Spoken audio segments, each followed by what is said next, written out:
Today's episode is brought to you by the Canby Foursquare Church. Since 1978, a place to grow, connect, and serve. Find out more at canbyfoursquare.com or on Sunday mornings at 9 and 11 a.m. This episode is also brought to you by Odd Moe's Pizza in Canby. Handmade, awesome pizza as well as craft beer and cider delivered. Call them today at 503-266-8444.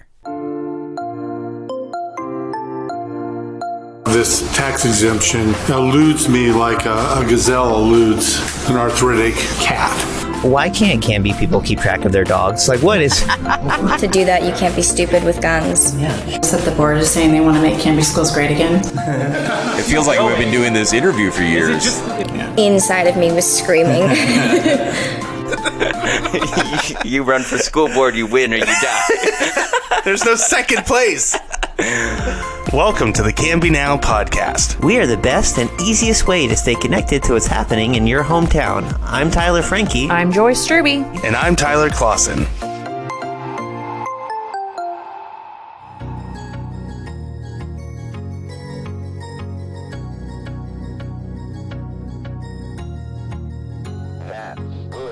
The Aurora Airport Improvement Association has rolled out a new long-term initiative that they say is intended to highlight the impact and significance the airport has in the local area. The initiative, Friends of Aurora Airport, will highlight the people and businesses that have collectively contributed to the airport's safety, preparedness, and success since 1943. The campaign includes a website and social media aimed at promoting a positive and educational view of the airport, its history, its purposes, and its impact on local businesses, government, and communities. The Aurora State Airport is home to dozens of local businesses that do important work that is mission critical to our surrounding communities, said Bruce Bennett, president of Aurora Aviation. The airport has so many people, pilots, mechanics, medical professionals, maintenance technicians, administrative staff, and others, that drive the success of our communities every day. Originally established as an auxiliary base to support the U.S. war effort during World War II, the Aurora State Airport has grown into the third busiest airport in Oregon. It's also a major contributor to the local and state economy. It sustains nearly 1,300 living wage jobs at the airport, according to the press release announcing the new initiative. This campaign allows us to give appreciation to all of the people that contribute to the safe operations that our communities rely on, said Tony Hebling, logistics manager for Wilson Construction. We are thrilled to tell the story of the airport and all the important work that it does on a daily basis to support our communities, friends, and neighbors. The website also contains information about the airport's proposed runway extension, which would increase from 5,000 feet to 6,000 feet. Friends of the Aurora Airport seem to be in favor of the extension, saying it is both needed and overdue. It would also mean safer operations for airport users and area residents. However, the extension is opposed by the cities of Wilsonville and Aurora, land use advocacy groups, and many local residents who fear the proposal would bring larger, louder aircraft and more of them. These groups have also been increasingly critical of the process proponents have used to this point. The bulk of the matter currently resides with the Oregon State Land Use Board of Appeals, commonly called LUBA. A number of appeals have been filed against the Oregon Department of Aviation's October 31st decision. This essentially cleared the way for the runway extension, which is in the airport's master plan. However, opponents say the master plan was never actually approved or adopted back in 2012, as it should have been. A LUBA decision could come any day now, or it could take months.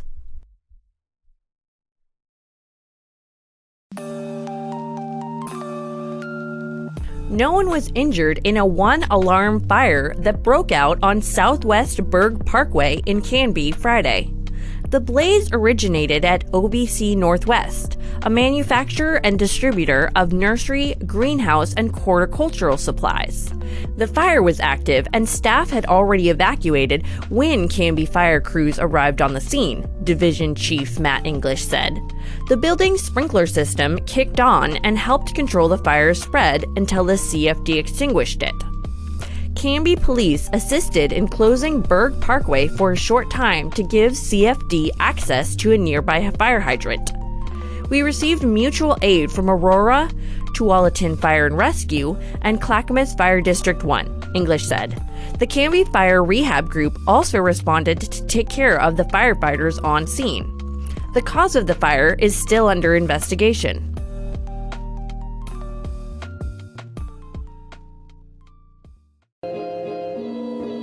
Start the presses. Kitty Hawk Products, a company based in Southern California, has opened its first Pacific Northwest facility right here in Canby and is now providing its unique services. Kitty Hawk is a pioneer and leader in hot isostatic pressing, or HIP. This is a process in which metals, ceramics, or carbides are simultaneously subjected to extremely high heat and pressure, which the company says results in startling improvements to the material's mechanical properties.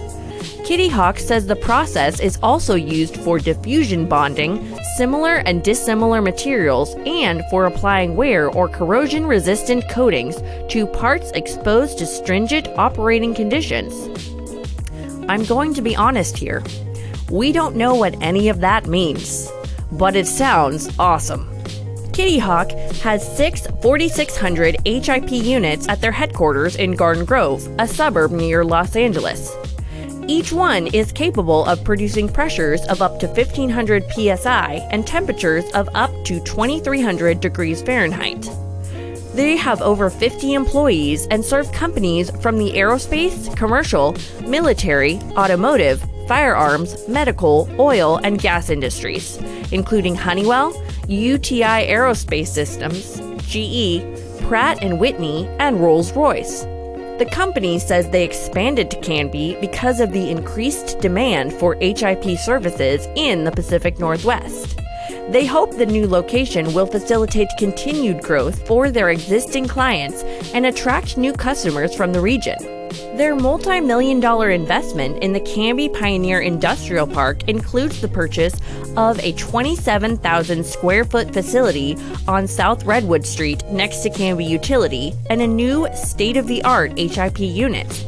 The company says they hope to hire local talent to join the Canby team and install a second 4,600 square foot unit early next year.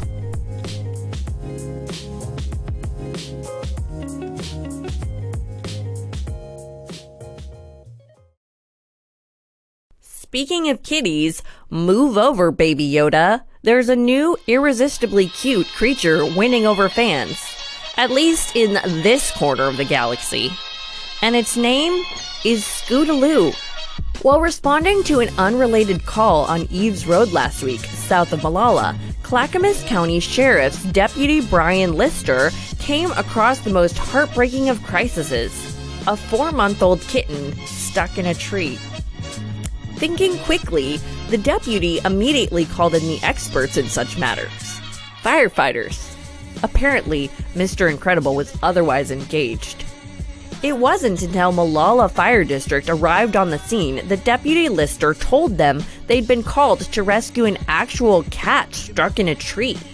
Despite their expertise, things started primitively and unsuccessfully. But there's more than one way to skin a cat, or so they say. And they soon had liberated Scootaloo from its woody prison, safe and sound. The owners could not be immediately located, so the kitten stayed in Deputy Lister's custody, getting fed and even joining him in a ride-along. Eventually, the kitten was reunited with its family.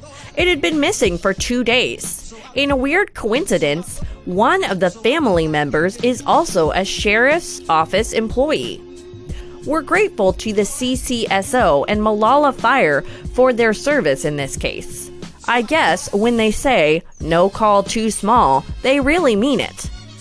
But if one of the people involved is not, right now, working on a spec script for a buddy cop movie named Lister and Scootaloo, someone has seriously dropped the ball. For photos, find this story on our website, cambynowpod.com.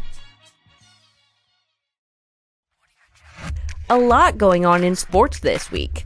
We'll kick things off with an impressive showing by the Canby Cougar women's basketball team, who have reeled off 2 impressive wins after losing their season opener on the road to Forest Grove.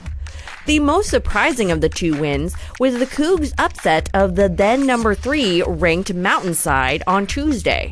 The Mavericks were led by 6'4" Cameron Brink, the 3rd best recruiting prospect in the county for high school women's hoops. But Brink got into some foul trouble early on that sent her to the bench, and Camby took advantage, erasing a 15-point deficit and taking control for the remainder of the game in front of a raucous crowd. Led by senior Nicole Mickelson, 14 points, junior Zoe Thompson, 13, and freshman Allie Mead, adding 12, the Cougs won with a 51-44 victory.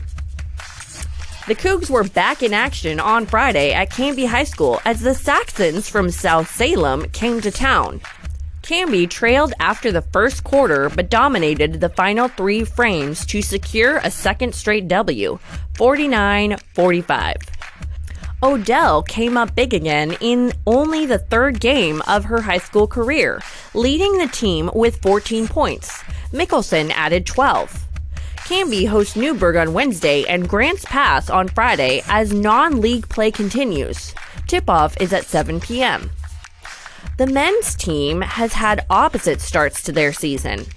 They kicked things off with a win over Park Rose, then dropped the next 2, a narrow 59-61 loss at Grants Pass, followed by a 22-point rout at the hands of West Salem. They'll have a couple weeks before the Century Tournament at Hillsborough High School, which starts the day after Christmas. Canby Wrestling had an impressive start to their season last week, dominating from start to finish to take their first league match from Tigard 44-24. Wrestlers winning their respective weight classes included Landon Sprague, Ethan Ensrud, Nick Marquez, Dom Netter, Tyler Hensley, Caden Boyd, and Matthew Hagan. The swim team split their first meet against Lake Oswego Thursday as the women, led by Marin Shard and Kylie Hester, delivered a dominant victory, 111-59. While the Lake O men returned the favor, beating Canby 116-53.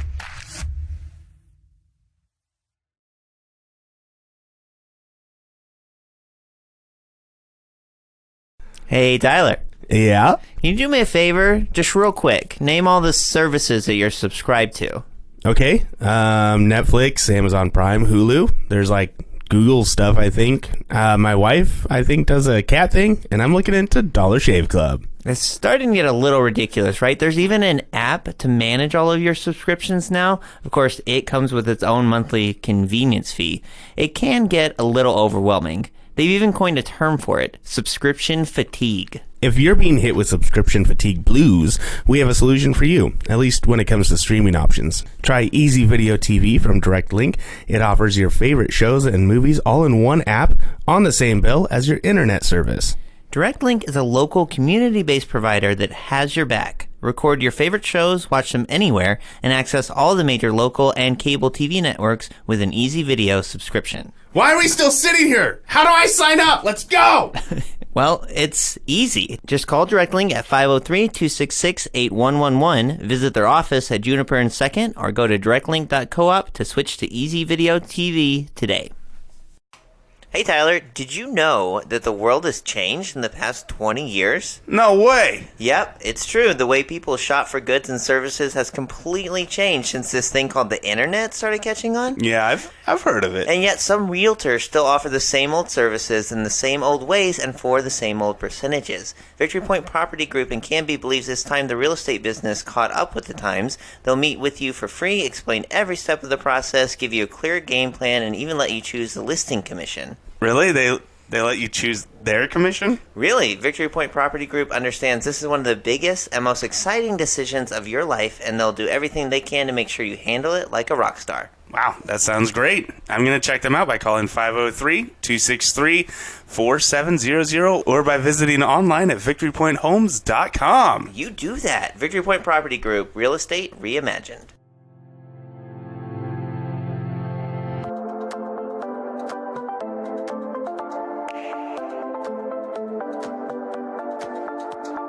On the Canby Conversation today, I am standing in one of the oldest existing buildings in Clackamas County with the new owners of the building, Darryl and Amy Lenhardt. Hey, guys. Hi there. Hi. Why don't you take a minute and tell folks where we are and kind of what's happening here? Well, we're standing inside of what many people would remember is the Whiskey Hill store, and this building was originally built in the mid-20s as the Whiskey Hill Schoolhouse. Yeah, not too many folks would remember it still as that, right? Might be still some folks with us. My father Yeah. is one of them. It's been a lot of fun bringing him here because he did second grade through eighth grade in this building. Yeah. So it was built in 1926 as a one-room schoolhouse, is that right? It's actually a two-room schoolhouse. Oh, okay. And it contained two districts. So you saw on the sign it had two district numbers on it. And there was a Yoder that was a teacher here forever that eventually became the principal of 91 school later and then eventually retired. But he taught all 8 grades in this building. And so my dad remembers that fondly. We've met with one other of my dad's classmates, and there's 2 others that are alive from that era. They're all 88 years old now. Yeah. So your dad, what's his name? Floyd Lenhardt. Floyd, you said that you brought him back here, and it's fun. Does he have any sort of fun memories he's told you about? Or that's where I got caught with the spitballs? Or Well, he loved to come in and describe, there's been some changes in here, but he was describing what the building was and how the blackboards were laid out and where the stove was in the building and where his desk was. And yeah, he's given us a lot of memories about what life was like then. That's got to be cool to have a connection to this place that goes back that far, now to be in an opportunity where he can hopefully either kind of restore it to some of its glory and really bring it into a new place that it hasn't ever been before. Yeah, and that's been, that's one of the big dreams being, I'm 3rd generation out here at Whiskey Hill. And so growing up out here and always coming to this building when it was a store, and, Amy can talk about that as well. But we just keep running into people that say, there's so many fond memories of this building. Yeah. And we'd love to be able to bring some of the, nostalgia back for people. Sure. So, Amy, tell me a little bit about your history with this place. Are you just here because Darryl made you? Or? No, I grew up a mile that way. He grew up about a mile north. Yeah. And I learned how to count right here on the floor with my grandmother because they had actual penny candy. Uh-huh. And one of my earliest memories, I couldn't count yet. Yeah. But I knew how to lay out my pennies and put a candy for each penny. Okay. And then she would make me try to count. So Yeah. I had to have been about 3 or 4. Right. And there's something about putting math in terms of candy that Yes. really connects with children. Definitely. I mean, I remember sitting on this dirty floor. These tiles, they're the same tiles, and that would have been like 1970. And so, my family owned our farm out there until just 4.5 years ago. Mm-hmm. So, we're just back. We're really happy. We just got married 4.5 years ago. Oh, okay. So we reconnected. Still pretty new, yeah. We went to kindergarten together at Zion Mennonite Kindergarten before they had kindergarten at the school. Okay. And so we met in the fall of 1971. Wow. Well, congratulations, guys. Yeah, we're fairly newlyweds still. Yeah, absolutely. And our Seem like you still like each other so we far. do, yeah. That's great. We get along pretty good. Yeah. Daryl's being suspiciously quiet. No, it's been a blessing to be able to, marry your childhood best friend. Yeah, so absolutely. We, like Amy said, we grew up so close together here, played together all the time, and we're just the closest of friends from kindergarten all the way till we graduated from Canby High School. I'm starting to get suspicious that this was all ploy. You guys are just pitching a Hallmark movie. Come on, did I walk into it? Because I don't have any money to fund a movie. I don't know what impression I gave you. Yeah, it's pretty sappy, to just kind of reconnect after, a lot of years, and we both found ourselves single, and it's like, oh, this might work. Yeah. And it did. Yeah. And we had a dream of coming back here, and then we learned that the store was going to be available. And so we watched that process for 2 years from the East Coast where we were living. And we prayed a lot. And so you were on the East Coast. We were in Northern Virginia, just outside of Washington, D.C. Wow. Yeah. And so, we have family in the area, so they kind of tell us this is happening, as far as just what's happening with the store. And then we were trying to find, information from banks and realtors, and it was very hard to find. So let's talk a little bit about the store and the history that brought us to this point. So as we mentioned, it used to be a school in a different place across the street where 91 School is now. It was moved here, we were talking like 48, 49. Yep. And then at some point, pretty near after that, it was turned into a store? We think that it immediately became a store. Okay. We have pictures that show a sign that says Whiskey Hill Community Center, but it also said groceries on the windows. Okay. So I think it was dual purpose. Yeah, and it had gas pumps. Right away. So and that's the thing with like small town stores. It'd be like, grocery / dentist / post office / hangout. Yeah. And so there was the property was owned by a Yoder, and so initially the original owner was a Yoder. And then it was sold to an Owings. It was a prominent family out here. Right, yeah. Then we had Larry Owings on the podcast not too long ago. I think he'd be of that family. Yeah. It was one of his older cousins. Okay. I talked to Larry recently about that. Yeah. And then it was sold to a Carnegie. Yep.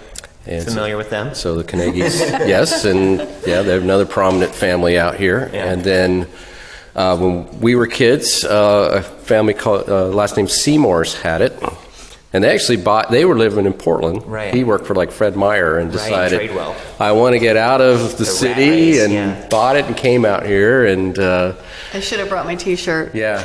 I just found it the other day. Yeah. I have a T-shirt I probably wore when, I'd have to look exactly the years they owned it, but it's probably about like a youth size 8, and it says, I got mine at Whiskey Hill, and it's Seymour's Whiskey Hill store. Yeah, that's cool. Well, and you don't understand how podcasts work, Amy, but no one can see you. No, so I we're know just that, pretend but I want to show you. Well, you're wearing the shirt, as far as they know. Okay. Yeah, so thank you so much for wearing that. It's very tight. Seymour's, and then and I found a feature when he owned the store in the Oregonian that, and it mentioned, just like you said, Darryl, how he wanted to get out of the rat race, and he had worked for Fred Meyer for like 8 years, and I think it was like the Fred Meyer, not even just the store, like the actual Fred. man. Yeah, Mr. Meyer. But but once he's out here, he's like wearing plaid. He's got his like boots on the counter. Really just leaned into the lifestyle. So yeah, and they were the last ones that really had it as a really country store with the gas station. It started to kind of decline a little bit. It started to decline. Revenue was lost because of when they changed the laws about gas stations, and so all these rural gas stations got shut down, and so that was a revenue stream that lost a lot of traffic. So later owners struggled with it, and eventually the owner after him went into bankruptcy with it in the early 2000s. I understand. I think in some of our emails or something, you might have mentioned, Amy, or maybe I understood this from someone else, but one of the difficulties, this is a historic building. I don't know if it's nationally registered or whatnot, but that might have been some of the difficulty as far as there are certain things that you have to do with historic buildings if you're trying to fix them up or whatnot that can be a little more expensive sometimes than just... well, the owner after Seymour's is So the owner, after the Seymours, Mike Johnson, he is actually the one who requested that it be put on the county historic register. Oh, okay. Yeah. So, of course, we don't know, what his intentions like were or anything. 87-ish. Yeah, it was actually, I think it went on the registry in '92. Oh, okay. So I think it was a little bit of a process. Okay. And so then it was approved, but really nothing happened to improve the property or anything historically. He just wanted it on the registry, which is fine. Yeah. And then it changed hands again in the early 2000s. Yeah. And then we just purchased it in October of 2019. Yeah, and it's been a few years really since it was used for anything. I mean, it's kind of been not commercially used for a while. Is that right? No, the last owners were doing business out of here. I know that they were, the last thing that we heard for sure is that they had someone cooking Mexican food, authentic Mexican food, and one of their main revenue streams was to sell to people who worked in the fields around here. Yeah. Cool. So they had some different things going on. We don't really know. Yeah. But it wasn't what it had been maybe, a few years ago. Sure. Well, let's talk about the future then. What is your guys' vision for this place? Well, we shared that at a community meeting a few weeks back, right across the street here at the cafeteria at 91. And, cool. And the big thing was, one, is to really want to restore the building to bring back as many of the architectural features as we can and make it look like a schoolhouse again. Cool.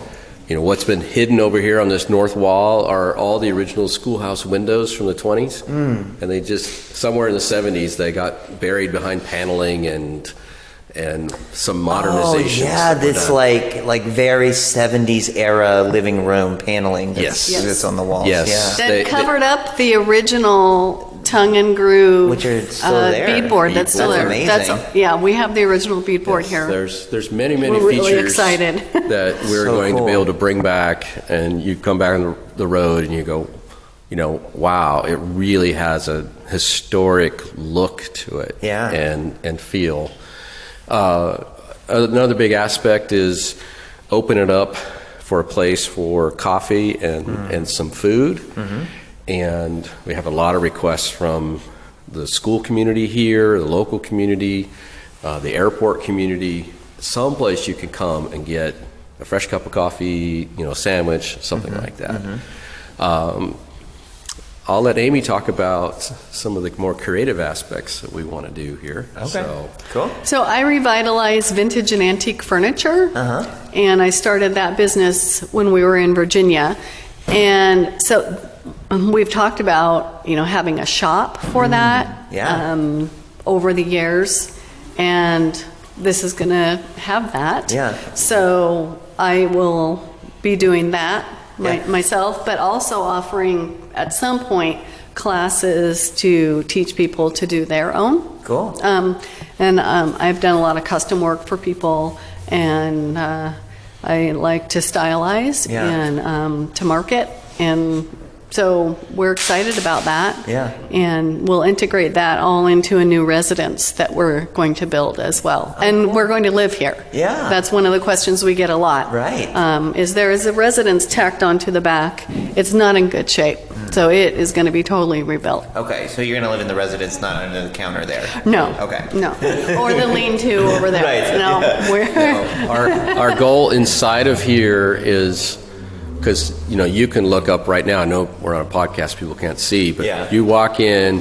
It's about 9-foot ceilings. I'll tell them if you're lying or not. There's up above is the original beadboard ceilings that are at 13 feet high. Okay. So we're going to open all this back up and make it look like the 1920s schoolroom again, complete with blackboards and old schoolroom desks. Cool. Yeah. The whole thing, and we wanted it to be an area that people can come and congregate, hang out. We also intend to have some lodging here. So it'll be a store and an inn. Cool. And we're going to have, I wouldn't say a bed and breakfast, but definitely a place people can come and have at least 2-3 rooms that can be, rented out, and a place to stay out here at Whiskey Hill. I love it. Another aspect of this is we really want to gather the history of the Whiskey Hill area. Yeah. When you talk to people, even in Canby or Woodburn, they don't even know where Whiskey Hill is.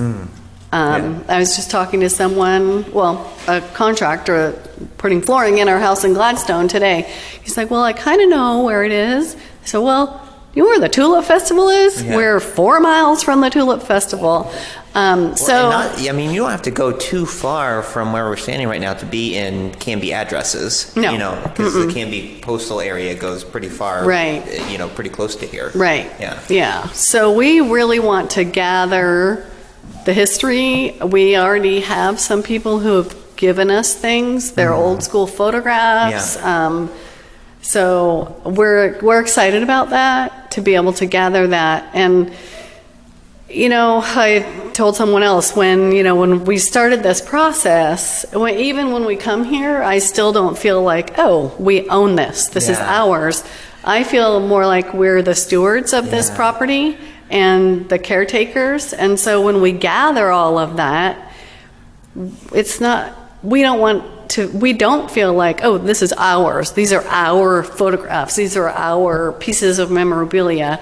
It's more, these are the memorabilia from this building, and we'd like them to stay here for as long as we own it, and then even further, who knows what will happen in the future, so that they're just here. Yeah. I mean, I was going to ask you, but you just basically nailed it. Because I've been doing a little research as well. I sent you some stuff because the history of the area is an interest of mine as well, even though I didn't grow up here. Yeah. But one thing that you see very clearly is the Whiskey Hill community that isn't even an incorporated community, but has a really strong identity that goes back a long ways as well. And when they named it it used to be Whiskey Hill School, and then in the 40s they're like, maybe we shouldn't have a school that's has whiskey in the name. It ended up being 91 School. Right. But even today, in 91's part of Camby School District, but the 91 part of the Camby School District does sort of have its own identity. Fairly strongly.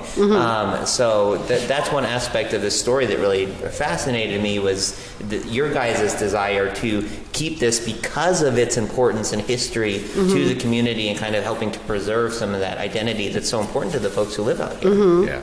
I totally agree, because obviously, like I said, I'm third generation here. My dad grew up on a dairy farm just a quarter mile down the road, and then there's the Lenhardt Air Park, which is something my uncle started, buying a piece of property from my grandfather and getting that going in the 50s. And then growing up, I mentioned some of those names. We could talk about Ginriches and Garbers and other these rich family names that were big Mennonite families out here. My family, we weren't Mennonite, but we were very connected with those families, and my siblings, we were very involved with the Mennonite church. And so you're right. It's just, there's people out here, just a lot of pride for this area, a lot of appreciation for the values that we established growing up out here, and really like to maintain that identity. That's awesome. Yeah, the response on our Facebook page and in our Facebook group has been just overwhelming. In the first week, we had 5,000 different contacts, interactions, and people just so excited. And we started with that community meeting at 91 that Darryl was talking about. We just put a little sign up here. So just this little community would know about it. We didn't advertise it outside of just literally on Whiskey Hill. And we didn't know who would show up. Skylar Rodolph, the principal of 91, has been really supportive, and he helped us get that all set up. And we had 50 people show up that night. Amazing. And they were so excited, clapping for us. People who, every time we're out here, people stop. People hug us. People have kissed us. People are jumping up and down and clapping. They are so excited. They drive by and they honk and they wave and thumbs up, and it's really cool. So we're excited. That's awesome. That's very heartwarming. So you have an event coming up this week. We do, Tuesday the 17th. Yeah. Unfortunately, Daryl's going to be out of town, but... Come on, Daryl. Yeah. I know, he has like a real job. And it's on the East Coast. So easy. Nice, easy commute. Yeah. So I will be here with my cousin and my sister-in-law. Okay. And we're going to be selling T-shirts. Okay. So they are... Love a T-shirt. Yeah, Lenhardt's Whiskey Hill Store Restoration Project T-shirts, and designed by my son. So it's all in the family. Cool. And we'll be here from 2:30 to 5:30. Okay. Ish. We have kind of a limited number of T-shirts to sell that day, but we can take orders. Okay.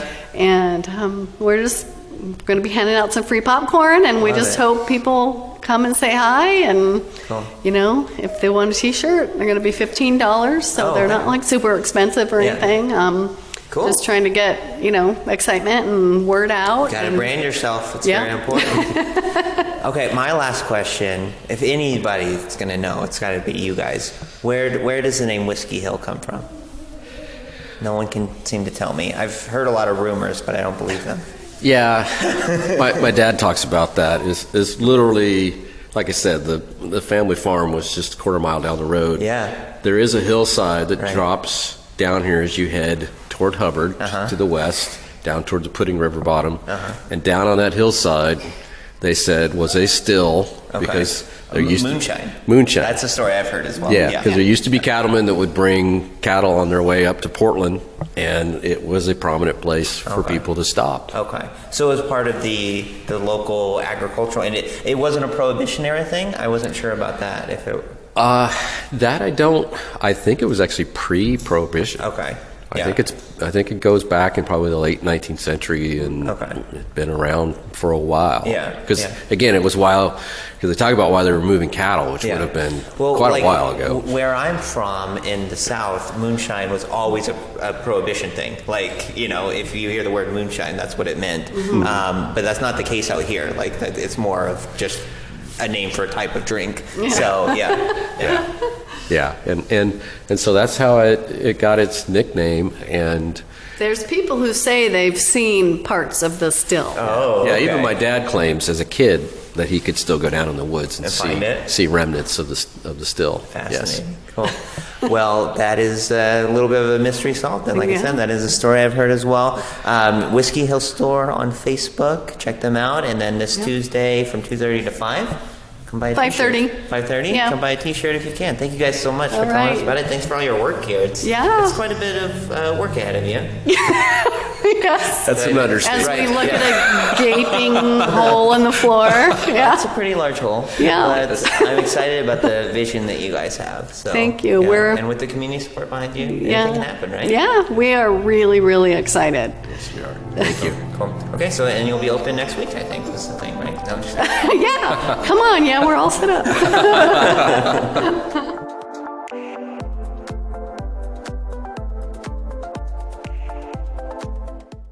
I'm here at Advantage Mortgage with Derek Hill. And Derek, you were telling me about something that just came down from Fannie Mae that people might be interested in. Yeah, Fannie Mae just came out with a report that said that the average homeowner in the United States has approximately 70% equity in their home. Oh, wow.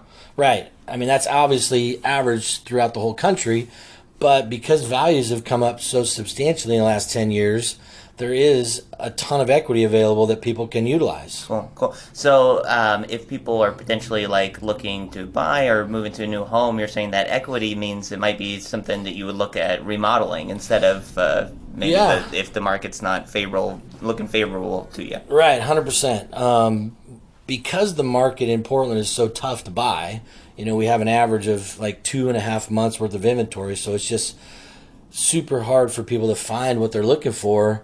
It may be just easier for them to take out some equity and do the upgrades or do an addition or pay off some debt or lots of different things. And that's one of the things that we love to do with people is sit down with them and kind of go over a game plan, Cool. just that's one of the biggest things is knowing what you can do, and we love taking the time to do that for people. Awesome. And people can find you on your website or just give you a call? Yeah, they can go to findtheadvantage.com or call 266-5800, obviously 503 area code. And we love to chit-chat, and we have, 8 or 9 different loan officers here in the Canby office that would love to sit down with somebody and work with them. Cool. Thanks, Derek. So just remember, Derek Hill, NMLS number 50183, Advantage Mortgage, NMLS number 177059, equal housing opportunity.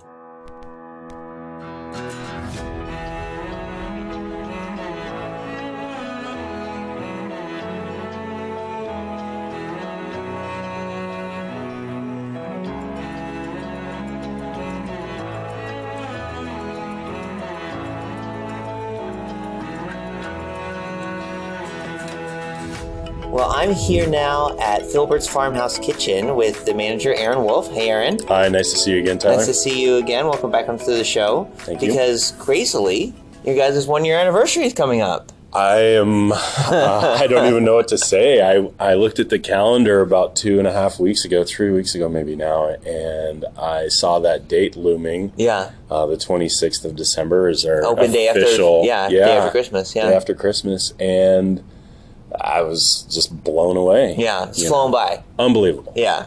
So tell us a little bit about what it's been like. It's been amazing. It really has. There's been a lot of hard work and some long days, but honestly, the guests, the community, the people that have come in, our regular guest base, the employees, they've just been, all of them have just really been fantastic. And it's been obviously a huge learning curve in our first year of business. Yeah. Learning the business trends, for one, learning business trends within a specific season and how they affect us and all those things. And so it's really been awesome. Yeah. Well, I think it should be said, obviously, the owners and you as well, you have a long history in the restaurant and hospitality industry. It's not like this is your first time serving food to people, but this area for sure is new because more the Portland is more your base and your experience and the owners as well. Agreed. At least, not necessarily as rural as Aurora. More. Correct. Yeah. It's hard to get more rural. Yeah, it is. It's difficult, but I would say that I know maybe. Yeah, perhaps, but I'll say that it's every time you open a new restaurant,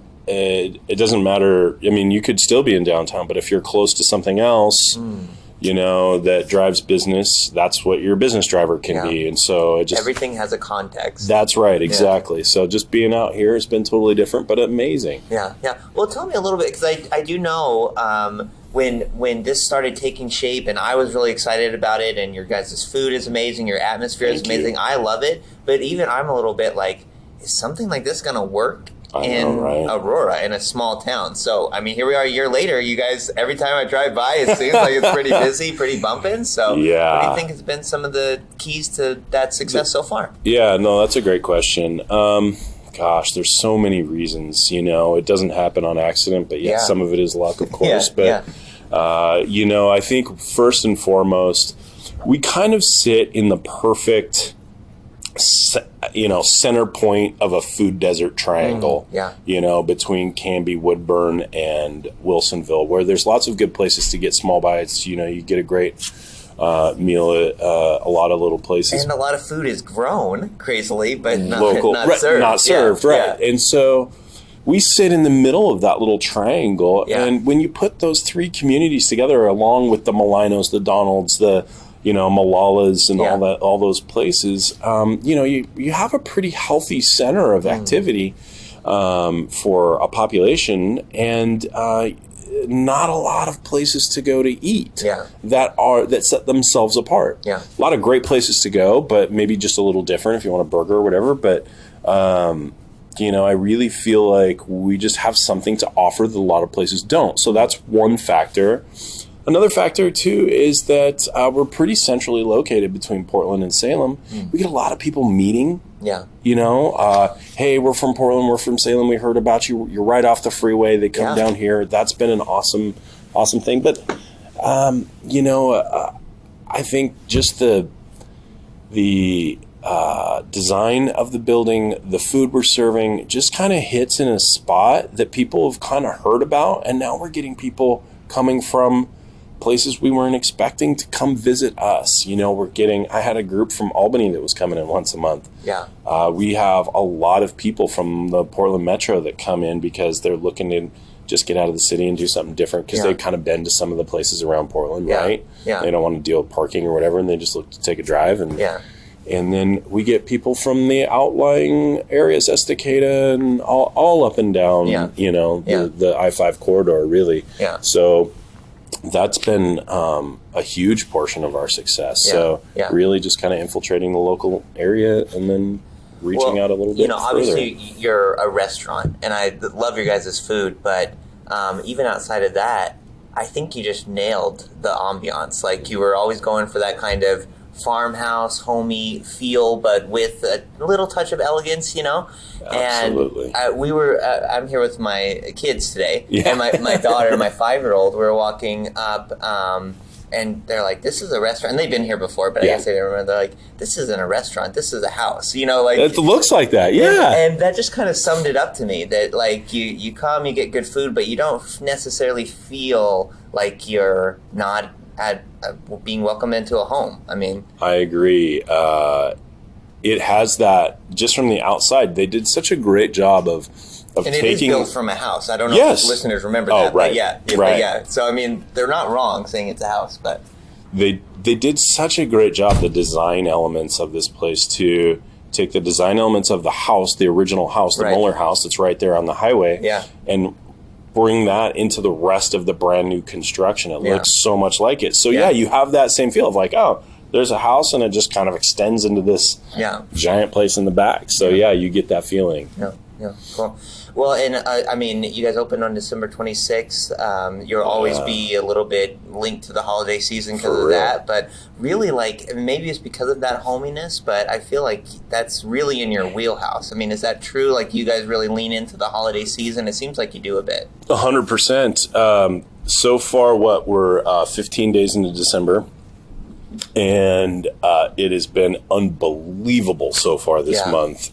So we're sitting in the Colony Ballroom today, not in the top of the farmhouse. A little too loud up there. Yeah, right. And this room, I think this month, we've probably used 6 or 7 times already. Yeah. And it just feels like one of those places that would be like a holiday tradition for people. I mean, that's kind of why we're here, actually. So the amount of companies that come in for Christmas party functions, families upstairs doing their get-togethers during the holidays so far. The farmhouse we use for lots of families getting together, and some businesses.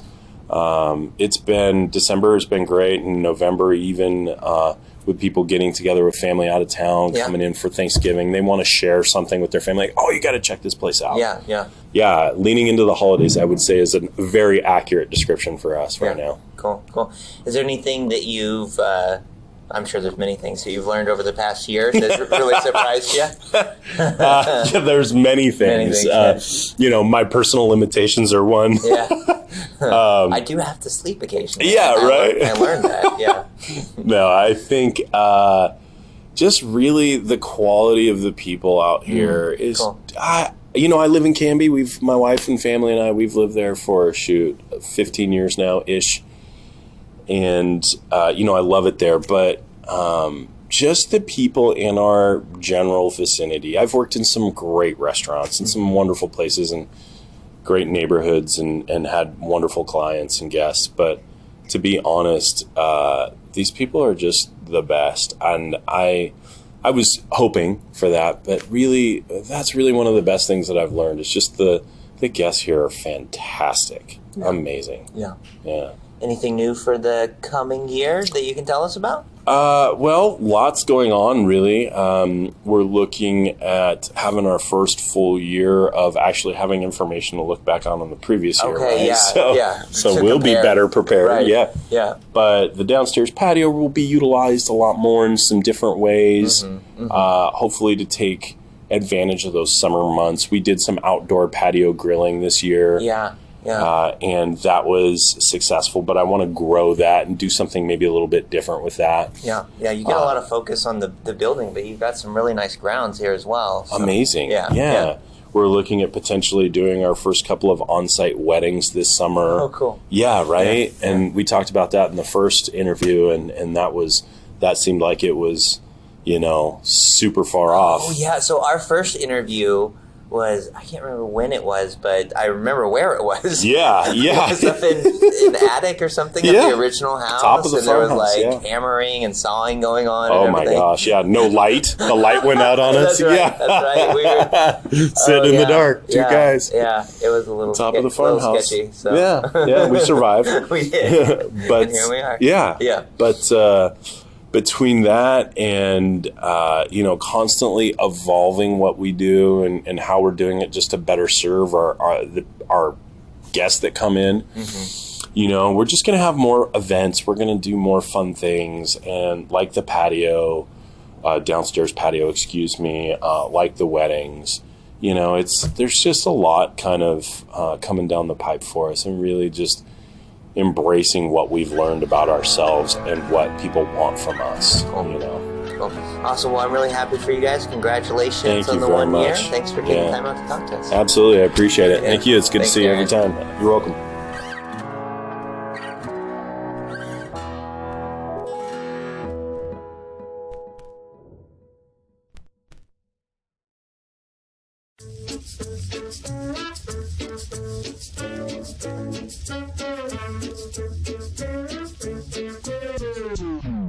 Now, a story about one tight-knit Canby neighborhood's effort to support one of their own and bring a little light to their lives in a time of darkness.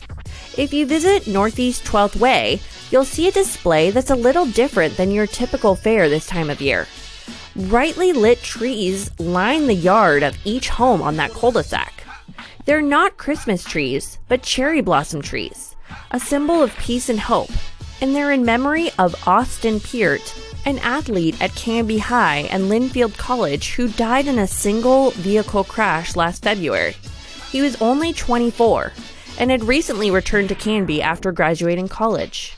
The Peart family lives on 12th Way, and one of their neighbors, Manya Frazier, said she had the idea for the trees because she knows how difficult the holidays can be for those still grieving such tragic and unexpected loss. We talked with Manya recently, and she told us about the impact this simple act of kindness has had.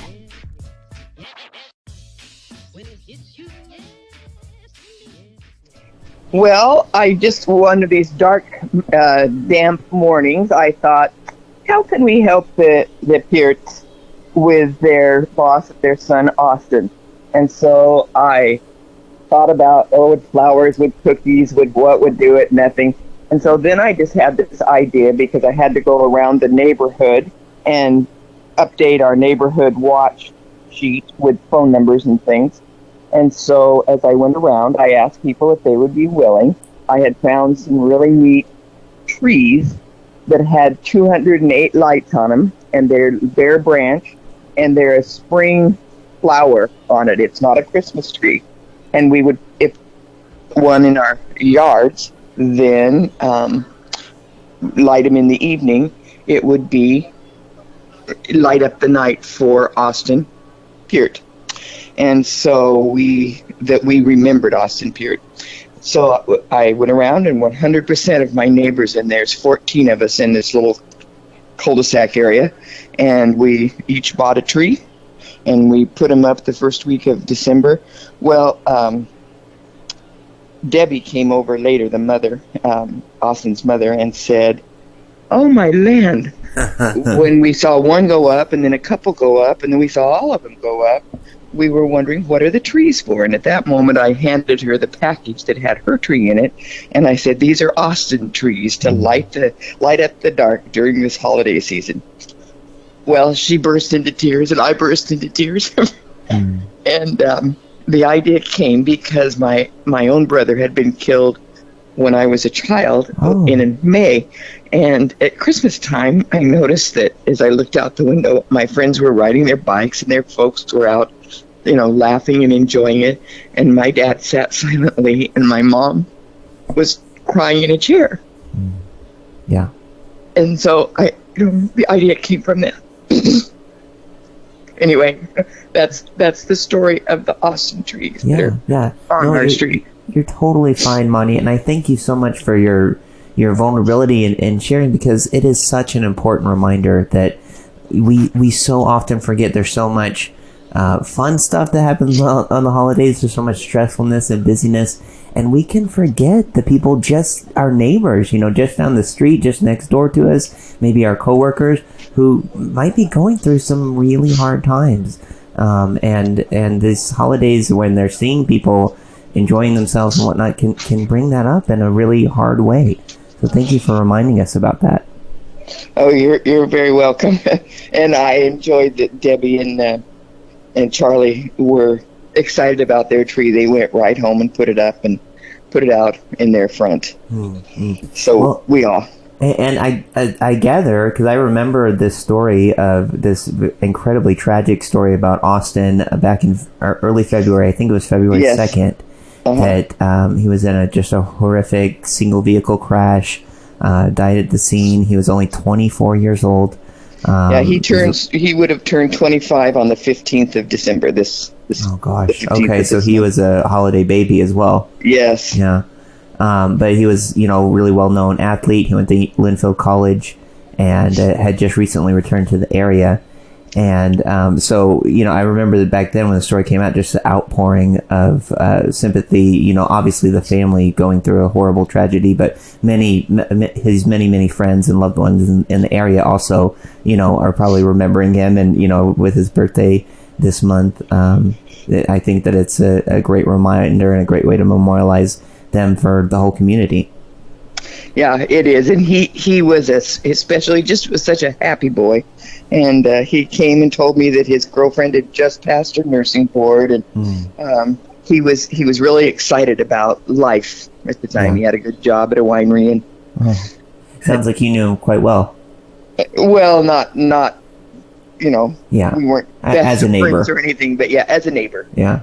I remember from the story when it was, I think, quite a few of his friends were saying, just described him as always smiling and cheerful. Like that was kind of the impression everyone got of him, is how you just described it as well. Yeah, he was. He just was Mr. Happy. Yeah. Well, I do love the idea with the trees. As you mentioned, it's not a Christmas tree. It's kind of perhaps an even more sort of hopeful sign with the spring aspect and, a little bit of a different take on the holiday season. Not so different that you would, that it stands out, but if you know the story behind it, it makes it very meaningful. I think it's really cool. Yeah, and if people walk down our little cul-de-sac and walk at all the trees, it's just kind of peaceful. We didn't decorate a lot this year. Usually we've got them all over the rim. Some of them had their lights up, but it's just the solemn white trees. Yeah.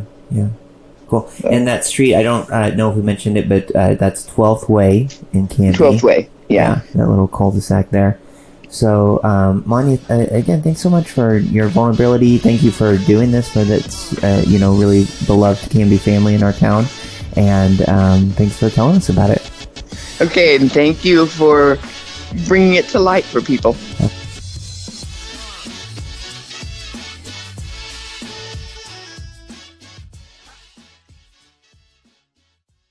True story. When we first started the Camby Now podcast, we were looking to buy some stickers. Just something to help us get our name out there. We didn't have a lot of money, so we tried to do everything as cheaply as possible online. We wound up with 1,000 of these teeny tiny cheap looking stickers. Not exactly the impressive swag we were hoping for, but you get what you pay for. Yes, you do. If we had been smart, we would have gone to see Carrie at Promotional Strategies. She's a real live human and a creative genius who will deliver practical, strategic ways to promote your business on any budget. If you're looking for high quality swag that you can be proud to see your logo on, Promotional Strategies is where you want to go. Find them at 695 Southeast 1st Avenue in Canby or online at ps266swag.com. The great outdoors. Sometimes you just gotta get away to a place where life is simpler. The air is clean and the nearest ringing phone is about a million miles away. One of the best places that we found is My Cowboy Cabin near Joseph, Oregon, in the heart of the Eagle Cap Wilderness. Eagle Cap is the largest unspoiled wilderness area in Oregon, with breathtaking views of granite mountains and crystal clear lakes, and more than 500 miles of trails to explore. It's one of the premier hiking, fishing, and hunting destinations in the Pacific Northwest. My Cowboy Cabin is open from Memorial Day weekend through Labor Day weekend and can be reserved on a weekly or monthly basis, depending on availability. With a cabin that sleeps up to 8 people. And also a teepee that sleeps 8 or more. That's right. It's perfect for family vacations, retreats, reunions, and more. Find out more at mycowboycabin.com.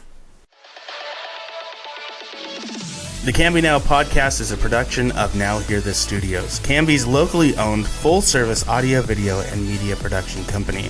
Our mission is to produce the best content in the universe, and we'd love to help you do it. Find us online at nhtstudios.com. The Camby Now podcast is dedicated to preserving independent local journalism and redefining local news with our fun, fresh, and energetic brand of storytelling. Our sincere thanks to our local sponsors who make this show possible. Please show your appreciation by supporting the small businesses who support us. Huge thank you as well to our supporters on Patreon. We rely on your monthly contributions to continue to do this work that we seriously love. For information on how you can become one of the coolest people in the world, a patron of the Camby Now podcast, visit cambynowpod.com/plus.